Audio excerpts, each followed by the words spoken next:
Explaining entertainment, keeping you ahead of the culture curve. That's what we do each and every day here on the WDW Pro channel. Unfortunately, today that's going to involve a difficult conversation. We're going to be talking about something that I find slightly disturbing, and that is the destruction of Disney Parks property that probably should be stored and kept in pristine condition because of the historical nature thereof. We are joined today by someone with as close to direct knowledge as you can get, not a firsthand source, but as close as we can get beyond that. And we are keeping this individual anonymous. And so, if it's okay with you, I think we'll call you Icarus. Is that okay? That works for me. All right. Well, Icarus, welcome aboard. I wish it was on happier topics, but we'll take what we can get, I suppose. Can you tell us briefly your experience working for Disney? You don't have to go into specificity as to what roles you did, but just tell us about what it is that drove you to join the Walt Disney Company at some point, and some generalities, please. So I've been going to Disney parks since I was just a small child. One of the first rides that I ever rode when I was tall enough was Splash Mountain. And that's one of my first main memories of the Disney parks was Splash Mountain. And it was such a wonderful ride. I have so many good memories. I've ridden it probably more than any ride at Disney. And it's always been it's always had a special place in my heart. That drove me to want to work for Disney. The cast members at Disney have always been wonderful. Again, the experience there, it's like entering another world. It always has been. So I wanted to create that for folks as well. I wanted to create magic. So I did the college program, the cultural program. I did all kinds of sort of like exchanges, and then eventually I ended up, working for the company full time. And so I did that for about 7 years. And I'm no longer with the company, as I've seen it sort of kind of stray away from what I had thought it was always intended to be, was just a magical place, free of politics, division, and just a place for everybody. I don't feel that it is aiming to be that anymore, and that's sort of why I left. But again, I was driven there because of the magic that unites us all, and Splash Mountain was sort of the beginning of that magic for me. Tell me a little bit about the work culture. I'm assuming this was at Disney World, correct? Yeah. Okay, That's so correct. tell me a little bit about the work culture, how you saw that shift in the time that you worked at the company. You said that you left because it ceased to be an apolitical place. So what do you mean by that? So it's actually, I want to say it's Walt Disney World as well as abroad. So I've worked in many different areas of the parks, and different areas of each park as well. Sort of like, so from everything from guest services to entertainment. So I've been around for quite some time in different areas of the park. So I know you're able to edit this in post. Sorry, I'm not being very clear. But yeah, so sorry, can you repeat the question one more time? So the question is, you had mentioned that you noticed the work culture shift, that the reason that Yeah. you left the company was because it became less apolitical than it had been. So can you describe for the audience what that looked like from inside the company? How did you come to the determination that the company was shifting? Okay. Yeah, so I've always been sort of, I want to say, I'm on the more conservative side, but I never brought that to work. You're not supposed to. First thing you go through in traditions is they tell you to sort of to leave everything at the door, and you become sort of, in a way, Disney indoctrinated, which was always fine with me. All I wanted to do was create magic. So it was like that at work for the beginning, the first few years of me working there. It felt like a great place to work. You never really knew anybody's politics, and it was kind of just a nice place to be. I found the longer I worked there, the less and less I found that people were staying apolitical, and I found it more of a political environment. I found also that I wasn't able to rise through the ranks like I had wanted, because I don't think that I think that it was not. If you're not talking politics in a certain way, then you're not going to be noticed as well. So it's sort of pros and cons to being political there, especially if you lean on a certain side of the aisle. But so I noticed a change there. I also noticed attending the parks. Um, not all, but certain cast members sort of definitely wearing, especially since I guess the costumes changing, the cast member lookbook has Yep. changed. So hmm you notice that as well, and Let's especially specify at for Walt the Disney audience World. what that refers to. That refers to changes in facial hair, changes in gender norms for clothing. That refers to the ability to show tattoos, etc. Yeah. So that also allows folks to sort of wear their politics on their sleeves, so to speak. So Well, I noticed that a lot more at each park that I went to, and it's just sort of again, it sort of takes me out of it. It brings me back to the regular world. I'm no longer in another world. So that makes sense. now one of the things that I have chatted with employees of the Disney company is that different parks sometimes feel differently in terms of how they manage politics and ideology and personal beliefs. One of the parks or resorts that has handled that well in the past was the Walt Disney World Resort. And so, despite some of the other parks being inundated with people who wanted to push politics within Disney, Disney World seemed to be devoid of that for a very long time, and it was sort of seen as a place that operated differently than the rest of the company as the rest of the company moved. Did you detect that? Was it that Disney World itself and all of its employees were they slower in moving towards this politicization? Um, I would say yes and no. I know a lot of cast members, so from all backgrounds. Most of them stay apolitical. I really don't interact much with what I call them the newer wave because they weren't really around back in 2010 Well, when I there's a first newer joined. wave for sure. Yeah, You've got that right. We'll talk about that in a minute. and so they weren't really around. So I'm not really as much friends with this gang as I am with the gang that again like I don't care what your politics are, just don't bring it to work. It's sort of been my motto in any situation, regardless of where I work. So I've found Walt Disney World it is a bit slower, but again, it's harder to tell these days because now I think also due to the pandemic, they shed a lot of good talent, in my opinion. A Yes. lot of folks left, so I that is very noticeable, and I'm not sure if I'm alone in that aspect. I feel like I've spoken to several friends of mine who've noticed the same thing. Well, and it, Uh, it particularly shed people of a specific political leaning or religious leaning, ideological leaning, whatever you want to say. One side of the spectrum was disproportionately removed from the Disney World workforce. We're not going to talk in this video about no, why that is because it's yeah, very controversial and gets us into trouble on YouTube. But suffice to exactly. say that the proportions are now askewed in terms of political representation within the cast members of Disney World.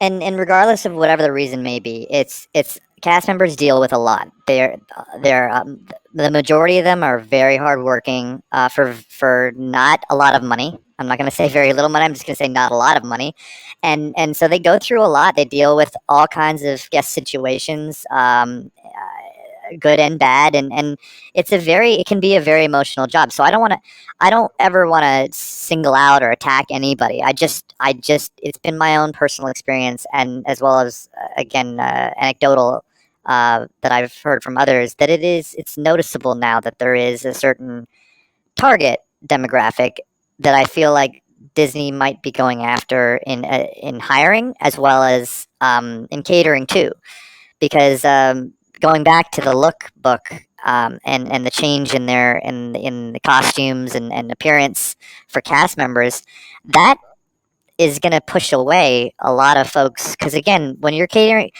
nobody's turned off by a bow tie, clean shaven, and a nice haircut with your no visible tattoos. Nobody's turned off by that, but you're gonna find people who are turned off by tattoos, long hair. I myself, have a haircut that would not have been acceptable back in the day. It's just it was a look that I was very happy to respect, and even if I was still working there, I'd get a haircut. I didn't really ever have any issue with it. That's why I'm not sure why they had to change it. It also made it seem like first of all apolitical and like another time and place. That's what draws people to Disney. So I Right. noticed, It was a focus yeah, on timelessness, even in the appearance of the cast members. exactly, and that's so it's very noticeable now that again you're not getting as many traditional uh, family structures as you used to. And again, I'm not going to get into the whole the background of any of that, but I still it still attracts a lot of people. The parks are still very crowded. However, I've noticed. I mean, I'm a people watcher. I've noticed that when I have gone now in the past few months that it's different. It's different. That's all I'm going to say. It's very different, and I'm not. Well, I it's don't feel different. it's yeah. It's different, and they've also put artificially low capacities on the parks. And I heard, yeah. people can believe that's because of the guest experience all they want to. All I can tell you is that Universal Studios is not doing that, and people are going to Universal Studios. Disney has decided to put an artificially low capacity marker on the parks, and frankly, if I'm being skeptical, that would be a great way to hide lower demand for the parks, because then you can just say, oh, well, we're at capacity. And you don't have to say, oh, we're operating under the capacity and the crowd levels we saw before the worldwide situation that happened. But I want to move to one more thing, then I want to get to this Sure. major Splash Mountain information. But I'm curious, having talked with you now, were you around, or do you have any friends who have expressed an opinion working at Disney about the changes that are, well, they're just bizarre, where we're using artificial speech now. We can't say boys or girls. We can't say ladies and gentlemen. We have to just say friend over and over. Because I can tell you, having talked with many cast members, that is a tremendous headache. And I remember one conversation I had with a lifeguard who, I forget what the words were that this lifeguard had used. I think the lifeguard was using pal and princess. And Hmm. so I said, "Well, that's creative. That's that's because the lifeguard has to call out to a little boy or a little girl. It The lifeguard doesn't know the child's name, and the lifeguard needs to call out for this child, to do something. And it helps to be specific in those kinds of situations. You want the child to be absolutely. safe." And so I commented on it, and the lifeguard said, "Yeah, well, I can't say boy or girl, so here I am. I've got to use pal and princess. That's what I've come up with. Those aren't out of line yet." So, do you know anybody who was particularly struck with some of those changes that came through in regards to artificial language? Yeah, actually, I know. Like I said, I know a lot of cast members, and most of them are more moderate than either side of the aisle, which again makes their reactions and their feelings about these changes. I'm going to call them just going to say just to cover everything these changes, because. If it was one side or the other, if they're conservative, I understand them being upset. If they're liberal, I understand them, yeah, being, very gleeful and happy about it. But it's in the middle, the center, like sort of the folks who really don't care one way or another about politics, and they're the ones who are sort of starting to notice things are different here at Disney, and not in a good way Well, either. how It could you seems not? You go to right. let's say that a family goes to the Walt Disney World Resort for 5 days, and you enter into this world for 5 days where no one calls you sir or ma'am, no one says man or woman, talking about the employees. They just say friend over and over and over because every possible gendered language has been removed, and friend is the only neutral term left. And so you just hear friend, friend, friend ad nauseum, and you kind of feel like you've entered into a cult. And I'm not trying to be silly. I mean, that it's true. I've been around people who had never been to Disney before and listened to the conversations that they're having, and it comes up over and over about how weird the language is now. I fully agree, and that's the thing is for me, it started I think about 5 or 6 years into me working for the Disney company, and where I think I was spoken to about how to address certain folks. And that's where again, you'll hear me say folks. That's something I got from Disney. I didn't get that just, because I was raised that way. That's something that, again, that used to be something they instructed you to call people, like, hey, just call them folks. We know not to say, hey guys, it's not polite. Hey folks, you know what I mean? That's more polite. But now it's again, they're very, very. I don't, since I don't work there. I'm sure it's changed even more, and I've heard from friends that it is. There I go, friends. I've heard from people that it is more difficult, especially as far as safety is concerned, because now I think I've read that they're starting to ask about people's sexuality and sort Yes, of and the wonder, polling, like, is that what you're referring to, the surveys that they've yeah, now been putting out for families? yeah. Which Somebody imagine told me that. that the other day. Imagine if you're a very conservative Mormon family coming from Utah, let's say, and you go to Disney World thinking, well, we want to take our children to Disney World, do the experience with the castle. We're going to ignore the politics of everything. We just want to go do that. We'll come back, get that family memory made.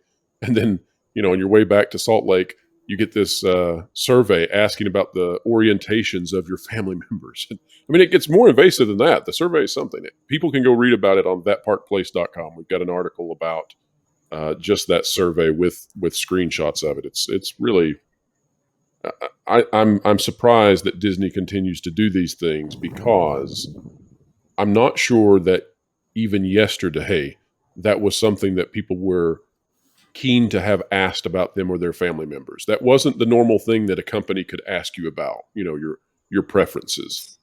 And what's confusing to me is, again, having worked there so long, I've thought recently, I'm like, should I call guest services? Should I call customer? Like, I want to talk to somebody at the company about this and let them know that, things are not okay. And they need to know that not everybody, I don't know who they're listening to, because you can see it in their stock price, which I'm a stock owner as well. You can see it in that they're losing money. I think you had actually spoken of on one of your other podcasts. It's like losing a cruise ship every year that they're losing. It's like Yes, losing on one of their ships. Disney Plus, they lose in one quarter about as much money as it costs to build one of their cruise ships, which therefore is very similar to the idea of sinking a cruise ship every single quarter. That's 4 cruise ships being spent on Disney Plus every single year. So they must know that something's wrong, but maybe not. I was actually speaking about this with a friend a couple of days ago regarding this same topic, and sort of thinking like I think they might be so like they're not kind of so tuned out that they think that the problem is COVID or something else that's causing they're thinking it's anything but what they're doing. Like the decisions that they've made in all areas of the company seem to have been very, like, honestly, like, just weird decisions that I know are going to lose them money. Any company knows that you're going to make the most money by winning over everybody. So why are they choosing certain groups of people to attract and then pushing away others? I don't understand. It makes no sense to me what they're doing right So I'm, now. I'm going to explain that in just a moment.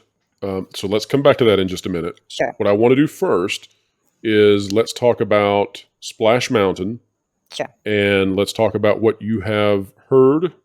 And let's say that what you have heard comes from a source that is rock solid. We can't get any closer to the work that is being done there. So tell the audience, to the greatest level that you're comfortable telling about. Tell us what it is that sort of inspired you to reach out and contact me in the first place about Splash Mountain. So obviously, as I explained earlier, like, I grew up with Splash Mountain. It was my favorite ride. I think I even a couple of years before everything went crazy with the world with the pandemic, I had a dream, a nightmare, that Splash Mountain was being replaced. It's not even a joke. It's the weirdest. It was basically a premonition at this point. And I woke up going, oh well, at least we still have Splash Mountain. Well, I thought it must have been fate the other day when I ran into somebody who works on the Tiana's Bayou Adventure. They were very keen to share that information. I kept my mouth shut. I did not care to share my feelings on it because I don't like to get into arguments with people at parties. It's just not something I like to do. So he went on and explained that they were shredding costumes. Somebody pressed them on it and said, "What do you mean by shredding costumes?" And they said, "Well, due to the sensitivity of the topic and the the the sensitivity around the topic, the company wants very little remaining about this." So I then asked, I go, "Well, what happens to them then?" They're all destroyed. The costumes are all destroyed. At that point, somebody else had mentioned something else, and he commented, "Oh, the Imagineer commented, oh, well, that it just feels so good to see them. It felt so good and fulfilling to see them shredding the costumes and destroying them." That's all it was. And for me, it was I had a sinking feeling in my heart, and I felt that I couldn't. I had to. First of all, I didn't speak to him again for the rest of the night, just because I can't identify with somebody who gets enjoyment out of that. Basically, um, uh, shredding my childhood is what it felt like, and that's where I Many was of just ours as well, and many of the legacy of African American pioneers in Hollywood who helped bring forth these characters. Um, right. would you describe the demeanor of this individual as gleeful? Yeah, and that's the thing is if I always, everybody always goes, well, if I ruled the world. Well, if I ran Disney, there's certain things that I would do. I would have given Tiana her own ride. I would have kept Sure. Splash Mountain and given Tiana her own ride, and I think that would have been everybody would have been catered to. Everybody would have had a ride. But no, they had to destroy something that was cherished by the majority, and then again, Tiana's a wonderful princess, but they basically didn't feel that she was worthy enough of her own ride, and then they basically are going to put her on Splash Mountain, or no longer call it that. It's Well, it's a salt dome now. It's yes, a salt dome that is taller than any point in Louisiana, which will now depict a historical site called Avery Island, where actual real slaves lived and are buried, and where the major historical point happened in which the spiritual hymns of former slaves were recorded for all of history, so that we could have those and know what they were singing as part of their worship services. And all of that is now going to be brushed over with a new Disneyfication of that that very historical island. All of it's going to be brushed over with Disney, and so we're going from one supposedly inappropriate depiction of Reconstruction to what I think is just abhorrent. I mean, I think this is absolutely appalling what they are doing with the history of Avery Island. And I think that it is not geographically accurate for Louisiana or with the bayou. And none of this is good, in my opinion. And so this Imagineer and other Imagineers who have been brought in by Carmen Smith, I am sure, Carmen Smith, who has never had a single successful project, and she is overseeing this. But bringing in these individuals who are taking joy at shredding historical items, I think, is a wee bit villainous.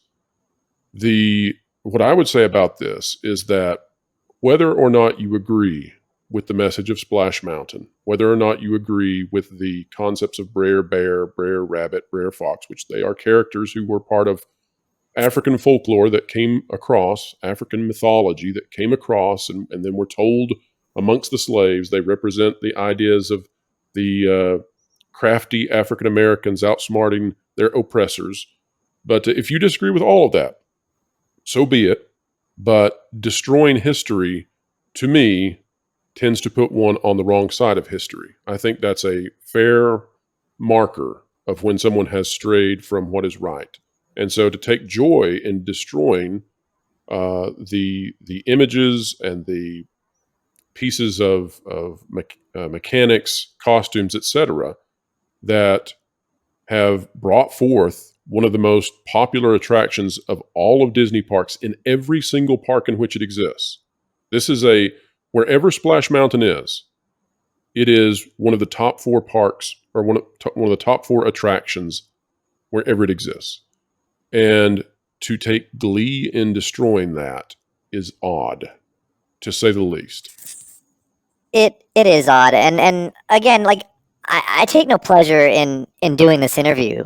Believe it or not, I would actually much rather just hear about all the great things that the Disney company is doing. So coming face to face with somebody who really is tearing down history and replacing it with kind of something that I don't know what they're going to replace it with. What something that suits them more. I don't think that they're going to replace it with something that's a quality product, because I don't think, first of all, I don't think the budget is very high for this. That's Oh, it's from what very I've heard low. from others. It's very low, Um, and it involves lots of projectors. and I just, again, I'm not sure there. There's a lot. When I was at the last time I was at the Disney park, was about 2 months ago with some friends, and we went on 5 separate rides, and all 5 rides broke down.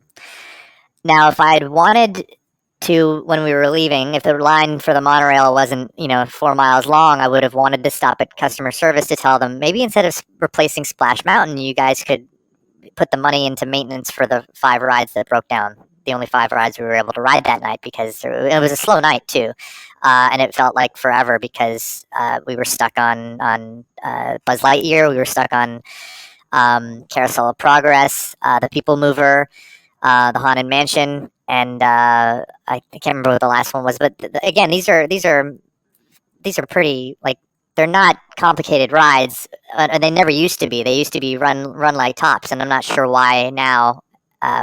Each in a row, 5 broke down. That's never happened to me at a Disney park. So that just shows you that I don't think that they're putting the money in to maintenance. That's for sure. So I don't know why they're bothering to splurge money on a new project when they should be taking care of what's already there.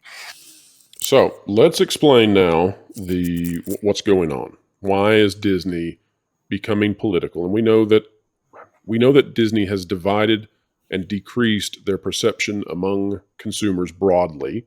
We know that from an Axios poll that was done midway last year, in which Disney had significantly dropped from being one of the most popular entertainment companies in the world to having a rating that was, well, less than 50% popularity. And so that's a major warning sign. Perhaps they're turning that around. The recent Super Bowl commercial suggests that they have learned being divisive and ideological is not wise. However, here's what caused all of this. We know that former and now again current CEO Robert Iger wished to run in the Democratic primaries a few years ago, and he decided not to. However, in order to run in the Democratic primaries, he needed to move to the left, because he had, by and large, acted as a moderate throughout his career. In order to move to the left, given that he ran the Disney company, the way to do so was to move the Disney company to the left. And so he did just that. The issue is that he hired many people who, in my viewpoint, are dogmatically driven, and they are not about improving the guest product. They're not about improving the guest experience. They're not about improving the business per se and what its revenues are, but rather they are motivated by sociocultural issues. He hired many of these people, and he instituted a program called Reimagine Tomorrow. He brought in Carmen Smith to run a new campaign within Walt Disney Imagineering that is not based on meritocracy, but is rather ran based on immutable attributes of people. And if anyone needs to understand what that means, it means that people are selected not based on the content of their character or their skills, but rather on things that one cannot change, one is born with. Now, the problem is that once you hire people like that, it's very difficult to remove them. And they continue to make decisions for the company for a long, long time. Another problem is that they hire people, and that is what we've been seeing in Walt Disney Imagineering. The quality of Imagineering has dramatically dropped. We can see that on a plethora of different projects. We can see that from the big stuff all the way down to when they refurbish a hotel now. It tends to look less Disney and it looks much more Marriott. No offense to Marriott, but it ain't Disney. And so we have a new group of Imagineers who are in, and they don't act like the Imagineers of old. I know the individual who is shredding or was shredding these Splash Mountain costumes, and we're not going to discuss who that is, but suffice to say, they're part of that crowd. I also have to say that part of what is happening is that we've had this turmoil now where Iger pushed the company to be political in order to dislodge Chapek. And that's a whole other topic for another day about why that needed to happen from the people who wanted it to happen. But now the company is political and they have taken serious damage. We can look and see that Reedy Creek District is no longer. It has been renamed and it is controlled now by essentially the state of Florida. It was Disney's self-governing power that gave them a competitive advantage over everybody else in Florida. So these are some of the reasons that the company no longer caters to the broadest consumer base that it possibly could, but rather is devoted to division. And as we move forward, you brought up the stock price. We're not financial advisors here. You're not receiving financial advice. If you want financial advice, seek out your own personal financial advisor who is accredited and certified in your area. But unless the company can cease to be divisive and they can return to projects that make the most people possible happy, I don't see how their value will do anything better than what we've been witnessing. So, Icarus, what are some of your final thoughts on this? Anything you'd like to say to the audience who's been listening on bated breath for this information, which isn't good, by the way, but like you said, this is not something you wanted to do. This is something you felt compelled after hearing it and reached out to me. Is there anything else you'd like to say to the audience, to Disney, to Imagineering? Yeah, actually, while you were speaking, I wanted to get his name right. Tony Baxter. He's, I think, one of the main Imagineers behind the original like Splash Mountain. I wanted to give him a shout out and just like I don't know what he feels about this, but I thought of him last night. I didn't know his name, but I thought of him. I thought, what would he think of what this now Imagineer just said? Would he be proud? Would he be happy that something he worked so hard on and put his heart into, basically being shredded, literally and figuratively? And I just want to like give a shout out to him because and him and all the traditional Imagineers, the ones who really cared about the magic, the ones whose hearts were in the right place, the ones who wanted to fulfill Walt's vision. That's where I'm coming from. That's why I went to you and I wanted to share this with somebody. I've been listening to your podcast and I think you're fantastic and you also care a lot. And I think that again, I don't think either of us are trying to be aggressive towards any political side or any opinions here. I think it's just sort of it's respecting what exists. And again, if you want to make a change, I think they could have done so without being so aggressive about it and actually destroying history. They could have put that ride out to pasture in a more respectful way. There's no doubt in my mind about that. Or they could have changed the one in Disneyland, which is actually right next to New Orleans Square. It makes perfect sense.